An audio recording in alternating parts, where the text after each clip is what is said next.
원일이 TV 61번째 이야기입니다. 오늘은 역사로 이야기를 시작하게 되네요. 문재인 대통령은 태종과 같은 존재다. 이광재 당선인이 이렇게 얘기를 했습니다. 친문 핵심이라는 더불어민주당의 이광재 당선인. 조선 3대 왕 태종 이방원의 문재인 대통령을 비유를 했습니다. 기존 질서를 해체하고 새롭게 과제를 만들었다. 이제는 세종의 시대가 올 때가 된 것 같다. 이렇게 말을 했습니다. 이광재 당선인이요? 한때 좌희정 우광재라고 했었죠. 노무현 전 대통령의 보좌관 출신이고 노무현을 대통령으로 만드는 1등 공신이었습니다. 안희정, 이광재. 그 당시에는 뭐 고생 많이 했죠. 안희정은 노무현 대선 자금 문제가 터지니까 내 책임이다 이렇게 손들고 감옥 갔다 왔고, 이광재는 뭐 승승장구하다가 본인이 뇌물 혐의로 실형 살고 10년 이상 야인 생활하다가 이번에 문재인 대통령이 사면 복권시켜서 강원도에서 국회의원에 당선이 됐습니다. 이광재 당선인의 발언의 요지를 보면 노무현, 문재인 두 대통령은 조선의 기틀을 닫고 왕권을 강화해서 정치 질서를 바로잡은 조선의 3대 왕 태종과 같은 존재이고, 앞으로 나올 지도자는 태평성대를 이룰 세종 같은 분이 될 거다, 이 얘기입니다. 유튜브 방송에 함께 출연했던 분이 보니까 유시민 노무현 재단 이사장, 김경수 경남도지사, 그리고 전재수 부산 민주당 의원, 이렇군요. 유시민 이사장이 또 이렇게 얘기를 했습니다. 이제서야 비로소 노무현이 이루려 했던 그런 세상으로 다가가고 있는 것 같다. 이상하게 비례정당을 만들긴 했지만 반쪽짜리라도 선거제 개혁이 됐다. 이렇게 맞장구를 쳤습니다. 위성정당을 만든 연동형 비례대표제가 노무현 대통령이 꿈꿨던 선거제 개혁이었다? 뭐 그건 아닌 것 같긴 한데, 어쨌든 유시민은 개혁은 개혁이다 이렇게 평가를 했습니다. 어쨌든 노무현, 문재인 두 대통령은 태종 같은 존재라고 했고, 우리가 역사 시간에 배운 태종은 두 얼굴의 태종이죠. 왕권을 강화해서 이씨 왕조 500년 기틀을 마련한 태종이 있고, 그 과정에서 왕자의 남부터 정적 제거까지 무자비 했던 태종이 있고, 근데 현재 친문그룹 핵심들의 방점은 이거겠죠. 구질서를 때려 엎고 새 질서의 기틀을 마련한 지도자 태종. 그 뒤에 지도자는 누구냐? 세종대왕이다. 이제 곧 태평시대가 올 것이다. 이 주장으로 이해를 합니다. 청와대 강민석 대변인도 나섰네요. 문재인 대통령은 태종이 아니고 이제 세종이다. 이렇게 말을 했습니다. 문재인 대통령의 전반부는 태종스럽고 후반부는 세종스럽게 국민이 볼 수 있도록 잘 보자 할 생각입니다. 이렇게 말을 했습니다. 한마디 더 했네요. 세종대왕은 재위 기간이 30여 년이었던 것으로 기억한다. 문재인 대통령이 30년 집권한다는 뜻이 아니고 후임자도 세종의 치세를 하는 것처럼 우리 진영에서 나오지 않겠느냐, 이런 뜻이겠죠. 태종도 좋고 뭐 세종도 좋은데 여권 핵심 인사들이 경쟁하듯이 하는 말을 이렇게 듣다 보면 왜 하필 비유를 해도 조선의 왕한테 하지? 이런 생각이 듭니다. 지금이 조선시대인가? 많은 사람들이 그런 의미를 갖는지 진중권 교수가 한마디 지적을 했네요. 나라가 조선시대로 돌아간 것 같다. 진중권은 태종 이방원의 시조 하여가를 인용을 했습니다. 이런들 어떠하리, 저런들 어떠하리, 만수산 드렁치기 얼거진들 어떠하리, 우리도 이같이 얽어서 100년까지 누리리라. 이렇게 꼬집었습니다. 친문의 철학이 이 시 한 수에 농축이 돼 있다. 그렇게 서로 징그럽게 얽혀서 정말 100년은 해 드실 것 같다. 진중권 교수의 발언이었습니다. 좋게 해석을 하면 태종이면 어떻고 세종이면 어떨까 싶습니다. 정치만 잘하면 되는 거지. 조선의 왕이나 대한민국의 대통령이나. 근데요, 30년 권력의 부침을 지켜본 입장에선 제가 여전히 이해 못하는 게 하나 있습니다. 왜 멀쩡히 민주주의 교육받고 민주화 투쟁했고 배울 만큼 배웠던 사람들이 정치를 오래 하다 보면 자연스럽게 대통령 이퀄 왕이 됩니다. 사실 왕 따지기 시작하면요, 박근혜만한 왕이 없었죠. 박근혜 전 대통령 실제로 스스로를 왕이라고 생각했다고 저는 자주 생각을 했었습니다. 왜? 국민을 백성이라고 얘기했었고 자나 깨나 국민 생각, 백성 생각이라고 주장을 했었습니다. 청와대는 자연히 구중궁궐 그 자체였죠. 출퇴근이 어디 있고 근무 시간이 어디 있었습니까? 다 드러났잖아요, 재판 과정에서. 제왕적 대통령이다, 이 말이 괜히 나온 게 아니다 이겁니다. 근데 세상이 바뀌었죠. 그걸 제대로 느끼게 해주겠다고 하고 있지 않습니까? 주류를 바꾸겠다 했죠. 실제 바꿨습니다. 세상 바뀐 줄 모르고 여전히 주인이라고 착각했던 구주류, 보수 야당, 현재 한심한 상황을 보면 틀린 말도 아닙니다. 그런데 그래서 세상이 바뀌었나?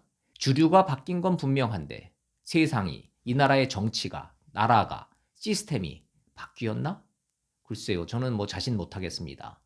문재인 대통령이 태종이네 세종이네 차라리 용비어천가 문비어천가를 부르고 말지. 어렵게 잡은 권력을 안 놓치고 계속 간다. 이게 속마음인지 대한민국 정치 발전을 위해서 우리가 뭘 해야 되지? 이 고민을 하는 게 속마음인지 전 모르겠습니다. 180석 거대 여당, 거기다가 대통령 지지도가 71%라고 합니다. 5년 단임제 대통령제에서 집권 3년 차예요. 역대 이런 적이 없습니다. 수치만 놓고 보면 온 국민이 태종이 맞네, 세종이 맞네 떠들어야 맞죠. 근데 아니지 않습니까? 전 국민의 절반 정도는 여전히 아직도 이 나라가 제대로 가고 있나? 이런 의문을 갖고 있는 게 현실 아닐까요? 야당이 워낙 못하니까. 어디다 대고 말할 데가 없으니까 그냥 입 다물고 있는 겁니다. 그래, 선거 이겼으니까 하고 싶은 대로 한번 다 해보셔라. 이 심정 아닐까 싶습니다. 선거에서 압승한 겁니다. 온갖 기술 동원했고 전투 잘했고 무엇보다 야당이 장수부터 졸병까지 오합지졸이었어요. 민심이 그런 야당을 외면했던 겁니다. 그런데 승자의 저주가 여기저기서 터지고 있어요. 전 문재인 정권을 떠받치고 있는 근간, 그 밑바닥이었던 시민단체에서 문제가 시작됐다고 봅니다. 정의연, 윤미향 당선인, 이해 안 되는 구석이 너무 많아요. 뭐 좋은 일 하는 곳이니까 정의로운 일 하느라고 고생하는 사람들이니까 국민들이 50억 가까이 성금, 기부금 내왔던 겁니다.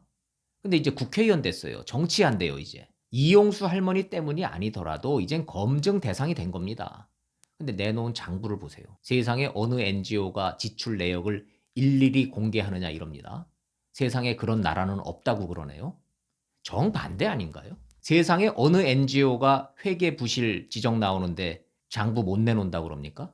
호프집 가서 430만 원 먹었는데 영수증은 그 8배인 3,339만 원으로 지금 처리가 돼 있어요. 상조회에다가 1,100만 원을 기부했다고 돼 있는데 정작 그 상조회는 우린 10원도 기부받은 적이 없다고 그럽니다.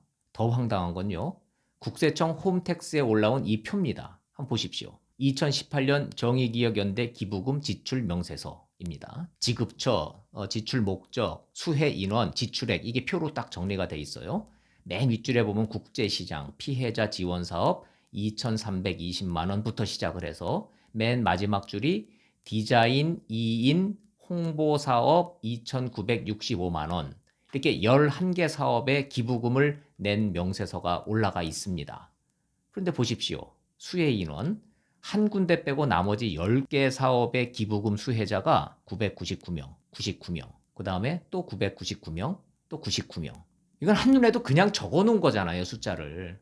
100명, 1000명, 이러기가 뭐하니까 그냥 99명, 999명. 아, 이게 회계장부입니까? 이거 일반 회사 같으면요. 배임, 횡령, 이거 수사 의뢰 수준 아닙니까? 이 정도면? 공익법인 결산 서류 공시라는 것도 있습니다. 한번 보겠습니다. 2018년 수익금이 22억 7,300만 원, 2월 이렇게 돼 있습니다. 그 다음 해인 2019년 시작을 하는데 그 돈이 수익금 0원, 22억 원 넘는 돈이 회계상 증발해버린 거예요. 뿅 하고 사라진 겁니다. 컴퓨터상에서. 이 정의연은 이게 어떻게 된 거냐고 물으니까 국세청 컴퓨터가 이상하대요. 전산 오류 같답니다. 아니, 대한민국 국세청이 어떤 곳인데 시스템 오류를 이대로 놔두고 갑니까? 몇 년씩. 오류 없고 단 한 건도 오류 보고가 없었다. 국세청의 공식 입장입니다. 제가 회계 전문가도 아니고 누가 떼어 먹었다고 단언을 하거나 근거 없이 의혹을 제기하는 게 아닙니다.